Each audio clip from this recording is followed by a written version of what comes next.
여러분 안녕하십니까. 황지연 MBC 뉴스투데이입니다. 먼저 오늘의 주요 뉴스입니다. 북한과의 긴장관계가 극으로 치달으면서 광주 군공항과 무등산 방공포대 이전에 불똥이 튀지 않을까 우려됩니다. 야권 재편 여파로 여야의 공천 판도까지 바뀌고 있습니다. 더불어민주당의 공천 경쟁은 이전 총선보다 싱겁게 됐고 새누리당은 광주에서도 경선이 이루어질 것으로 보입니다. 저축은행 금품 수수 혐의로 유죄를 선고받은 박지원 의원에게 대법원이 오늘 최종 판결을 내릴 예정이어서 총선 구도에 어떤 영향을 미칠지 주목됩니다. 농어촌공사 직원들이 일용직 근로자들의 인건비를 빼돌리다 감사원에 적발됐습니다. 새누리당과 더불어민주당이 공천 신청을 마감했습니다. 이전 총선과는 사정이 많이 달라졌는데요. 전략 공천이 이슈가 될 가능성이 높습니다. 윤군수 기자입니다. 더불어민주당의 공천 신청자 수는 4년 전 총선과 비교해서 절반 수준으로 줄었습니다. 광주는 8개 선거구에 13명, 전남은 11개 선거구에 23명이 신청해서 평균 경쟁률이 2대1에도 못 미쳤습니다. 국민의당 창당으로 신청자가 분산됐기 때문으로 보입니다. 이미 호남 불출마를 선언한 김성곤 의원을 제외하고 현역 의원들은 모두 공천을 신청했습니다. 특히 전남에서 신종훈, 우윤군, 이계호, 김영록 의원이 선거구에서 혼자 공천을 신청해 선거구 획정이나 전략공천 변수만 없다면 공천이 확정적입니다.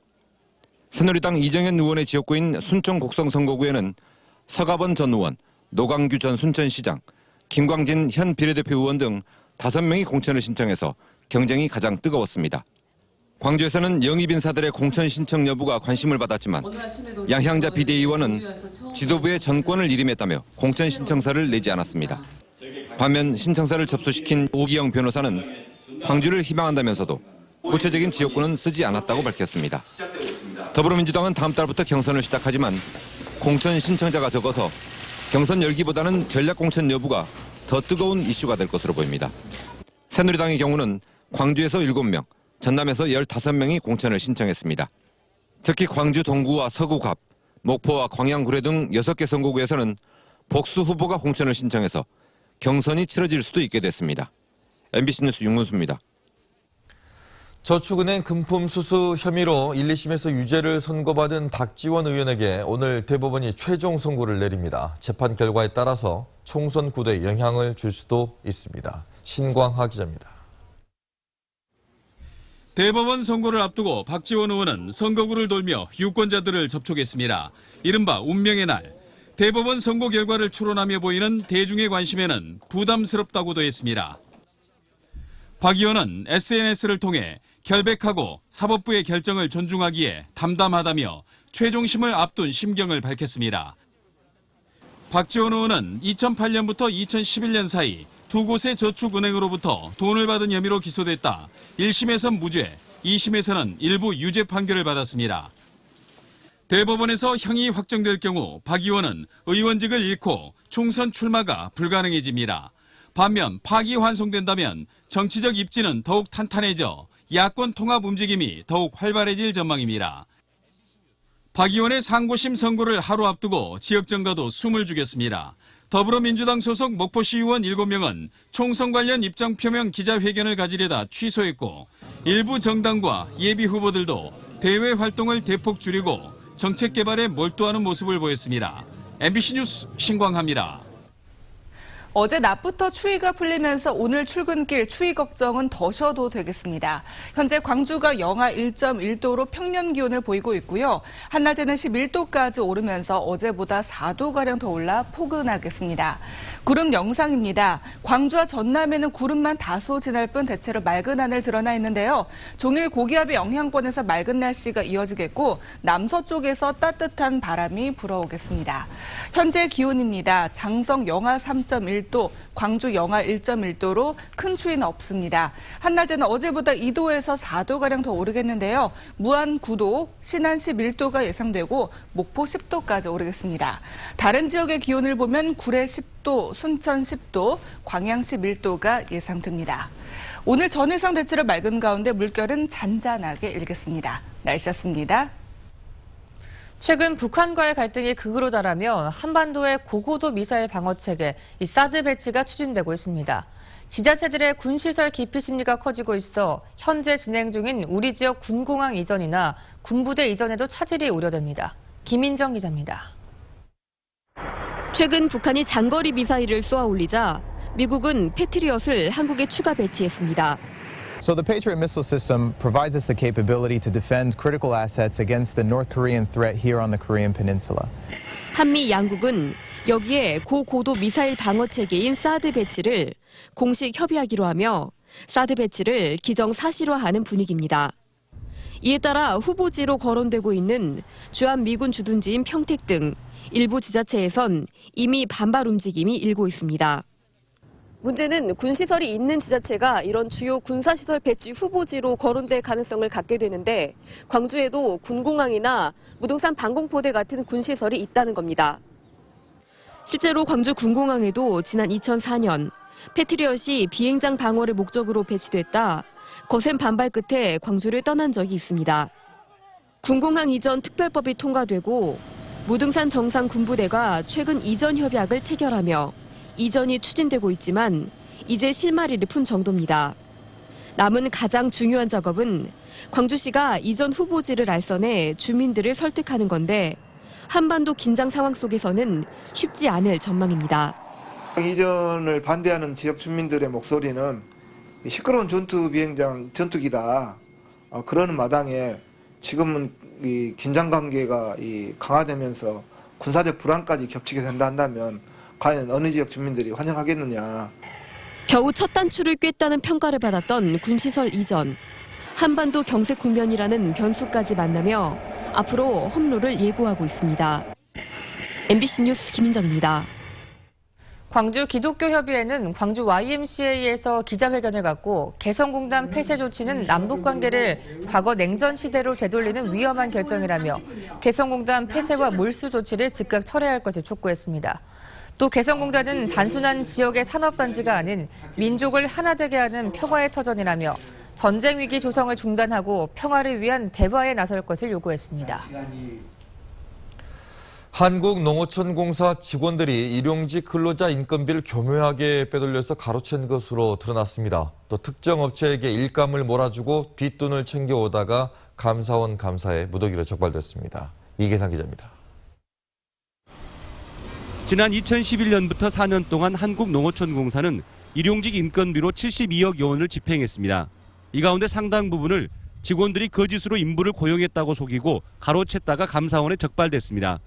감사를 통해 드러난 비리 규모는 3억 9천여만 원, 연루된 직원은 20명에 이르렀습니다. 이들은 인부의 통장을 직접 갖고 다니면서 인건비를 횡령하거나 가족 이름 등으로 계좌 이체를 하는 수법으로 수백에서 수천만 원씩을 챙긴 것으로 드러났습니다. 특히 간부와 부하 직원이 한 통속이 돼서 지속적으로 인건비를 빼돌리다 보니 내부 통제 시스템이 작동되지 않았고 횡령 규모도 눈덩이처럼 커졌습니다. 현장 인부이면 인건비를 10만 원인데 줄 수 있는 지금은 3만 원밖에 못 준다. 이런 문제 때문에 이제 자꾸 이런 문제가 이제 악용이 되고 그러는 건데 그런 부분도 있었죠. 충남 지역본부에서는 직원이 지인이 운영하는 업체 일감을 몰아주고 그 대가로 2억 9천여만 원을 받아 챙겼습니다. 감사원은 비리 행위자 가운데 책임이 무거운 9명을 파면하도록 하는 등 모두 15명을 징계하라고 요구했습니다. MBC 뉴스 이계상입니다. 롯데마트 광주 월드컵점의 불법 재임대와 관련해서 광주시가 보다 진전된 개선 계획을 요구하기로 했습니다. 광주시는 불법 전대 제거 계획뿐만 아니라 이행 계획서에서 밝힌 사회 환원과 사회 공헌의 구체적인 내용을 포함해서 개선 계획서를 제출하라고 요구하기로 했고 대시민 사과가 선행돼야 한다는 시민사회의 요구도 전달하기로 했다고 밝혔습니다. 금광기업 소유권을 둘러싼 법정 공방이 3년 만에 판가름이 나게 됐습니다. 대법원 제1부는 금광기업의 주식명의 변경 소송에 대한 선고 기일을 오늘 오전 10시로 확정하고 제2호 법정에서 선고할 예정입니다.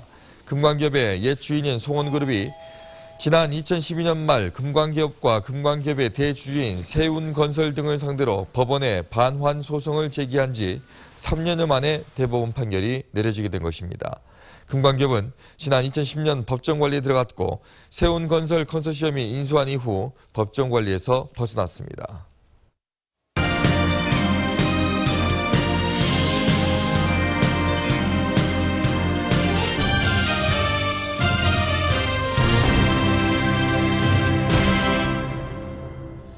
20대 총선에 출마하는 정치 시인의 이야기를 들어보는 시간입니다.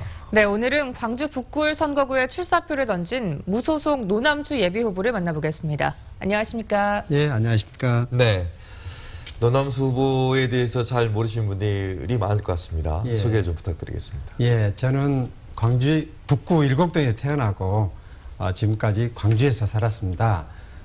저는 일찍이 가정 형편상 실업계 고등학교에 진학을 해서 학교 최초로 7개라는 국가기술 자격증을 획득하고 또 운 좋게도 삼성그룹의 공채시험에 합격해서 무역, 물류, 마케팅 또 해외 공장 이전을 담당해본 경험이 있습니다.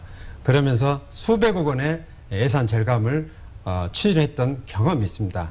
그리고 2000년도에 퇴직하면서 우연한 계기에 대기업이 우리의 귀중한 세금 수백억 원을 탈퇴하는 듯한 광경을 목격해서 이를 문제 제기했다가 3번씩이나 억울하게 감옥 생활을 했습니다. 그렇지만 어떤 회유에도 흔들리지 않고 정의를 주장해서 결국 소송에서 무죄 판결로 이겼습니다. 저는 이때부터 이 사회의 정의를 바로 잡아야 되겠다는 소신으로 17년간 노인과 장애인 그리고 우리 서민들의 입장을 대변하면서 시민사회 운동을 전개해 왔습니다. 네, 그런데 이 무소속 후보로서의 한계나 어려움은 혹시 없을까요? 어려움은 있겠죠. 네. 그렇지만 우리 시민들의 의식 수준이 상당히 이제 좋아져 가지고 이제는 당보다는 정말 일 잘할 수 있는 인물 위주로 뽑아야 되겠다. 특히나 이 지역을 잘 아는 정말 우리 북구 출신을 뽑아야 되겠다는 열망이 어느 때보다 또 강한 것 같고 또 제가 이순신 장군 복장을 입고 다니니까 정말 즐거워하시고 좋아해주고 계십니다. 정말 이번에는 아마도 전국에서 북구를 주시하고 있을 겁니다. 이번에 북구에서 무소속 당선이 된다면 아마 최초가 되지 않을까 싶습니다. 예. 네, 그 갑옷을 입고 하신 이유가 뭔가요? 정말 우리가 가장 혼란의 시기 때 이순신 장군께서 12척의 기적으로 우리 나라를 구했지 않습니까? 네. 저는 정말 그렇게 절박한 심정으로 이 광주 사회를 바라보고 있습니다. 당만 꽂으면은 무조건 당선시켜주는 광주, 결국은 홀대받고 정말 진급도 하기 힘들어지고 경제는 정말 힘듭니다. 그래서 네. 정말 이번만큼은 열심히 일하고 정말 진실되게 일할 수 있는 사람을 뽑아줄 것이라 확신하고 있습니다. 네, 광주 북구을 선거구에 여러 가지 현안들이 많은데요. 네. 이 문제들을 해결할 이 대표적인 공약이 있다면 어떤 것이 있을까요? 많죠. 돌아다니 보니까 정말 북구에 산적해 있습니다. 특히나 재정 자립도가 북구가 가장 낮은 편에 속하지 않습니까? 약 한 20%대인데 정말 저는 가능하다면 박근혜 정부와 그다음에 새누리당과 협상을 해서라도 북구를 경제특구로 지정하고 저는 기업 전문가입니다. 외자를 유치하고 정말 첨단 소재 공장을 건국동과 첨단 일대에 유치해가지고 자립도를 개선하고 세수를 향상시켜서 지금 삼각동의 구합 지중화 선로 문제 네. 바로 해결하고 그다음에 어르신들 대중교통버스 정말 힘듭니다. 콩나물 출퇴근 버스 바로 개선하고 정말 하나하나 이런 것부터 민생에 와 닿는 것부터 저는 해결하고 싶습니다. 네. 자, 오늘은 노남수 예비 후보 무소속이었죠? 네. 얘기를 좀 나눠봤고요. 내일은 국민의당의 정진욱 예비 후보와 얘기를 나눠보도록 하겠습니다. 오늘 나와주셔서 고맙습니다. 감사합니다. 광주 지역 엄마들의 모임인 앵그리맘 행동연대가 이번 총선에서 자신들의 요구와 정책을 반영하기 위한 구체적인 행동에 나서기로 했습니다. 앵그리맘 행동연대는 선거 이후 국민들의 목소리를 대변하지 않는 정치인에게 자신들과 아이들의 미래를 맡길 수가 없다며 이번 총선 기간 동안 동네 간담회와 캠페인 등을 통해서 자신들의 요구를 현실화시키기 위한 다양한 활동을 펼쳐나가겠다고 밝혔습니다. 김영직 국민회의 광주시당 공동위원장이 호남 개혁 정치를 복원하고 정권 교체를 이루는데 온몸을 바치겠다며 광주 남구 총선 출마를 선언했습니다. 김 위원장은 광주의 시민운동과 개혁 정치운동을 함께했던 정치 세력과 새로운 정치를 염원하는 시민의 힘으로 이번 총선에서 승리하겠다고 덧붙였습니다. 올 시즌 기아 타이거즈에서 새로 선보이는 선수들 중 미국 메이저리그에서 뛰던 두 외국인 투수들이 기대를 모으고 있습니다. 또 이 신인급 선수들의 성장도 눈여겨볼 만한 대목입니다. 일본 오키나와에서 김철원 기자입니다. 도미니카 출신의 헥터 노에시 선수는 2014년 메이저리그에서 8승을 올린 걸출한 경력의 용병 투수입니다. 올 시즌 연봉만 20억 원, 한화의 괴물 투수 로저스 이상으로 평가받고 있어 기대가 클 수밖에 없습니다. One of my best pitches are fastball, because you gotta use that pitch. And then the other that I have today, for me, the best pitch, because you gotta use it in the game. 지난해 프리미어 12에서 미국 팀 선발로 활약했던 지크 스프루일. 경력은 헥터에 못 미치지만 당시 한국전에서 6이닝 무실점의 인상적인 피칭을 선보였던 만큼 제4선발 역할을 충분히 해낼 것으로 기대되고 있습니다. I like to throw strikes. I don't like to give them free bases, so I'm gonna throw strikes. 신인인 내야수 최현주는 제2의 안치홍을 꿈꾸는 선수입니다. 타격은 이미 주전급으로 인정받고 있어 수비만 받쳐준다면 즉시 전력감이라는 평가를 받고 있습니다. 빠른 발이랑 주루 플레이가 제 장점인 것 같고 아직 수비에서는 좀 거친 면이 있어서 좀 부족한 것 같습니다. 야수에서 투수로 전향한 입단 5년차의 중고 신인 김윤동은 전지훈련에서 연신 호투를 선보여 기아의 마무리 후보로까지 거론되고 있습니다. 올해 잘해서 내년에는 김윤동이라고 말하면 딱 떠오르는 선수가 되겠습니다. 여기에 황대인, 박진두 선수 등 입단 2, 3년차 되는 선수들이 작년보다 얼마나 성장했는지를 확인해보는 것도 이번 시즌 관전 포인트 중에 하나입니다. 일본 오키나와에서 MBC 뉴스 김철원입니다. 올해 초 한파와 경기 침체로 여수 지역을 찾은 관광객들이 지난해 같은 기간에 비해 크게 줄어든 것으로 나타났습니다. 여수시가 최근 지난달 오동도와 박람회장, 해상 케이블카 등 주요 관광지점 42개소에 대한 입장객 수를 조사한 결과 75만 7천 명에 이르고 있다고 밝혔습니다. 이는 지난해 같은 기간에 비해 22%가 줄어든 것으로 여수시는 전반적인 국내 경기 침체에다 겨울 한파와 강풍의 영향까지 겹친 일시적인 감소 현상이라고 분석하고 다음 달부터는 전년도 수준을 회복할 것으로 예상했습니다.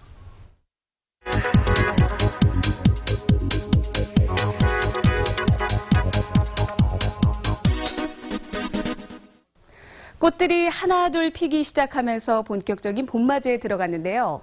무등산 국립공원에서는 요즘 복수초를 보기 위해서 약사암과 평두메이론을 찾는 관광객들로 북적이고 있습니다. 2월 기온이 평년과 비슷하거나 조금 높아서요. 올해는 평년보다 꽃피는 시기가 이틀 정도 빨라질 것으로 보입니다. 개나리는 3월 14일, 진달래는 그보다 일주일 정도 늦게 서귀포를 시작으로 꽃을 피울 것으로 예상되고 있습니다. 광주의 꽃이 언제 필지 궁금하시죠? 개나리는 3월 21일 그리고 진달래는 3월 25일에 꽃망울을 터뜨릴 것으로 보입니다. 개나리는 작년보다 조금 일찍, 진달래는 조금 늦을 전망입니다. 겨울이 서서히 물러가면서 한 달 뒤면 활짝 핀 봄꽃을 바라보며 거리를 거닐 수 있습니다. 지금까지 카드뉴스였습니다. 정부는 출산율을 높인다고 하면서도 농어촌 출산 환경 개선에 소극적입니다. 공공산후조리원에는 아예 지원을 하지 않고 조리원에 가지 못하는 산모와 신생아를 돕는 손길도 턱없이 부족합니다. 최진수 기자입니다. 아이를 갓 출산한 산모가 건강관리사 도움을 받고 있습니다. 산모들은 특히 첫 아이를 낳은 후 더 큰 불안감을 느낍니다. 이게 어떻게 해줘야 될지 모르는 것들을 저희가 이제 가르쳐 줌으로 해서 그 산모들이 안정감 있고 편안하게 쉬게 해주는 거죠. 전남 도내에서는 목포, 여수, 광양, 영광 등 6개 시군을 빼면 산후조리원이 없어 이 같은 복지가 더욱 필요합니다.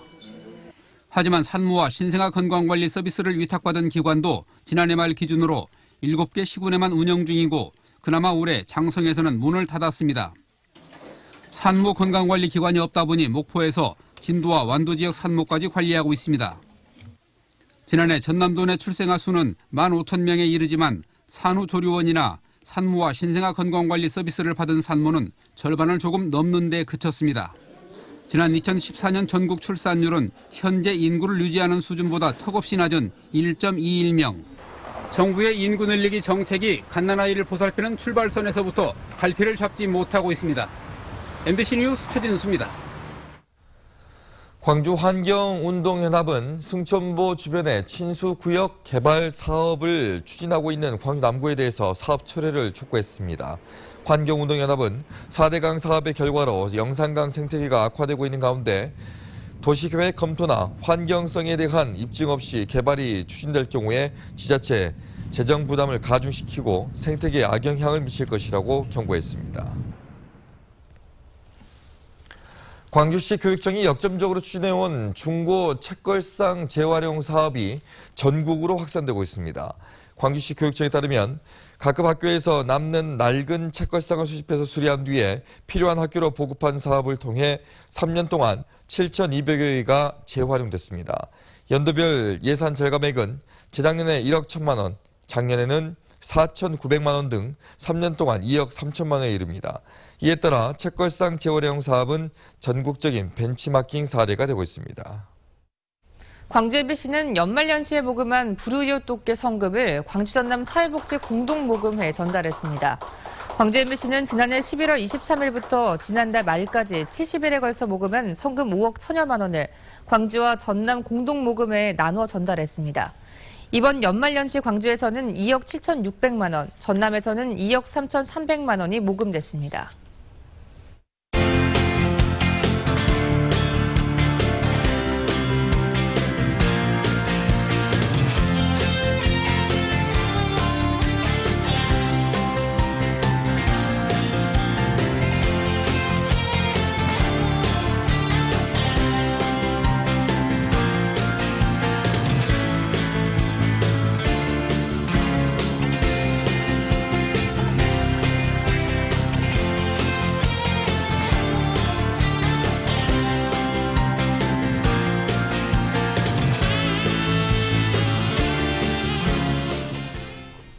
어제 낮부터 추위가 풀리면서 오늘 출근길 추위 걱정은 더셔도 되겠습니다. 현재 광주가 영하 1.1도로 평년 기온을 보이고 있고요. 한낮에는 11도까지 오르면서 어제보다 4도가량 더 오르겠습니다. 봄이 다가오는 소리가 들리는데요. 봄의 전령사인 개나리는 다음 달 21일쯤, 진달래는 3월 25일에 광주에서 개화할 것으로 보입니다. 이 시각 구름 영상입니다. 광주와 전남에는 구름만 다소 진할 뿐 대체로 맑은 하늘 드러나 있는데요. 종일 고기압의 영향권에서 맑은 날씨가 이어지겠고 남서쪽에서는 따뜻한 바람이 불어오겠습니다. 현재 기온입니다. 장성 영하 3.1도, 나주 영하 4.5도로 아침에 큰 추위는 없고요. 한낮에는 어제보다 2도에서 4도가량 더 오르겠습니다. 무안 9도가 예상되고 영암 11도, 곡성 구례 10도, 광양 11도까지 오르겠습니다. 오늘 전해상 대체로 맑은 가운데 물결은 낮게 일겠습니다. 내일과 주말 사이 하늘빛은 조금 흐릴 뿐 큰 추위는 없을 것으로 보입니다. 날씨였습니다.